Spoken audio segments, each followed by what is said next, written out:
జానలమ్మ జానపదం పల్లె దాటి వచ్చిందా చవళిల జానతనం పాట చూపగా కుంచెలో దాగే చిత్రాలు ఎదురొచ్చేలా అంతటా ఎన్నో వర్ణాలు మంచులో దాగే చైత్రాలు బదులిచ్చేలా ఇంతలా ఏవో రాగాలు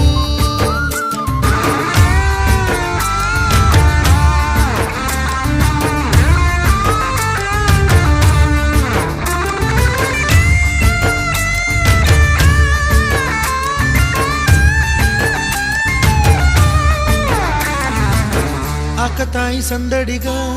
ఆగలేని తొందరగా సాగుతున్న ఈ పయనం ఎంతవరకో రేపు వైపు ముందడుగా లేనిపోని దుందుడుగా రేగుతున్న ఈ వేగం ఎందుకొరకో మట్టికి